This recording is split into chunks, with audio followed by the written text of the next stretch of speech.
அன்பார்ந்த தங்கவயலுடைய பென்ஷன் வாங்கும் தாய்மார்களே, பெரியோர்களே, உங்கள் யாவருக்கும் ஒரு இனிப்பான செய்தி.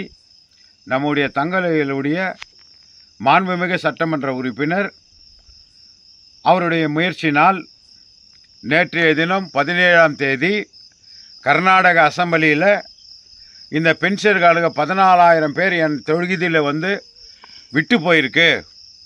என் தொகுதியில் மாத்திரம் இல்லை, கர்நாடகாவுடைய ராஜ்யத்தில், கர்நாடகாவுடைய ஸ்டேட்டில் எல்லாருக்குமே வந்து இந்த பென்ஷனை வந்து பாதிக்கப்பட்டிருக்காங்க. வெறும் 32,000 ரூபாய் ஆதாயம் இருக்கிறவங்களுக்கு மாத்திரம் அப்படின்னு சொன்னால் அது வந்து சரியில்லை. அதை வந்து 1,20,000 ரூபாய் மாற்றி ஃபஸ்ட்டு எப்படி இருந்துச்சோ அந்த மாதிரி அதை வந்து நடவடிக்கை எடுத்து அந்த மாதிரி ஜனங்களுக்கு கொடுக்கணும் அப்படின்னு சொல்லி 17ஆம் தேதி பேசின பேச்சு இன்றைக்கி 18ஆம் தேதி சர்க்காருடைய ஆர்டர் ஆகிக்குது. 1,20,000 ரூபாய் இருக்கிறவங்களுக்கு இந்த பென்ஷன் வந்து சேரும்னு சொல்லிட்டு தங்கவயலில் 9,200 பேர் அதுக்கு அருகதை. 14,000 பேரில் 9,200 பேர் அதுக்கு வந்து எலிஜிபிள். அவங்களுக்கெல்லாம் வந்து கூடிய சீக்கிரம் நடைமுறைக்கு நீங்கள் எப்படி வந்தீங்களோ அந்த மாதிரி ரெகுலராக அது வரும். மீதி இருக்கிற ஒரு 4,992 பேருக்கு அவங்க வந்து விசாரிப்பாங்க.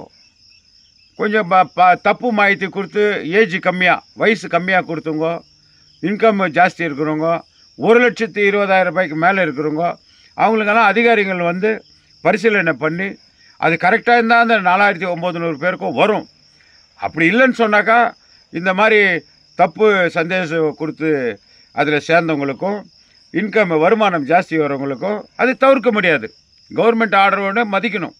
அதனால் இன்றைக்கி நம்ம தங்கவயலுடைய எம்எல்ஏ ரூபா சசிதர் மேடம் அவர்கள் நம்ம கேஜிஎஃப் மாத்திரம் இல்லை, இந்த கர்நாடக ஸ்டேட்டுக்கு ஒரு நல்ல காரியத்தை செஞ்சுக்கிறாங்கன்னு சொன்னால் அவங்கள பாராட்டணும், அவங்களுக்கு நன்றி சொல்லணும்.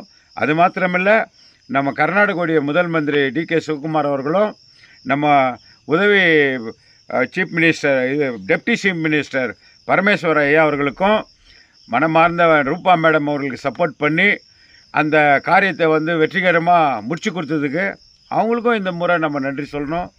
என்றைக்குமே சொல்கிறேன் பாருங்க, கஷ்டப்பட்டு வேலை செய்வாங்க. விமர்சனங்கள் வரும், விமர்சனம்லாம் வந்து செத்து போகும்.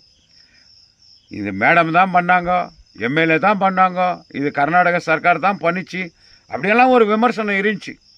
அதனால் அவங்க ஒரு கேம்பிங் போட்டாங்க, வாட எங்களை தலைவர்களை அனுப்புனாங்க, லீடர்ஸுங்களை அனுப்புனாங்க. அதெல்லாம் என்ன பாருங்கன்னு சொன்னாங்க.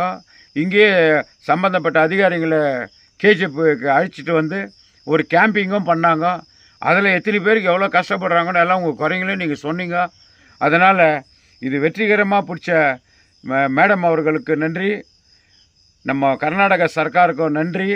இது அதிகாரிகள் தாசில்தார் மேடமாகட்டும், அந்த பென்ஷன் டிபார்ட்மெண்ட்டில் இருக்கிற அதிகாரிகளாகட்டும், கூடிய விரைவில் போர்க்கால அடிப்படையில் அந்த 4,200 பேர் என்ன இருக்கிறாங்க அவங்களுடைய டாக்குமெண்ட்ஸ் எல்லாம் வந்து கரெக்டாக பார்த்து அவங்களுக்கும் ஒரு நல்ல ஒரு மகிழ்ச்சியான செய்தியை நீங்கள் சொல்லணும்னு சொல்லிட்டு தாசில்தார் மேடம் கூட ஆர்டர் பண்ணி இந்த மேடம் கஷ்டப்பட்டு எட்டுன்னு வந்த அந்த உதவியை ஏழைங்களுக்கு, எளியோர்களுக்கு, எல்லாம் நடுத்தர மக்களுக்கு எல்லாம் இதை வந்து சேர்க்கணும்னு சொல்லிட்டு பண்ணுறேங்க.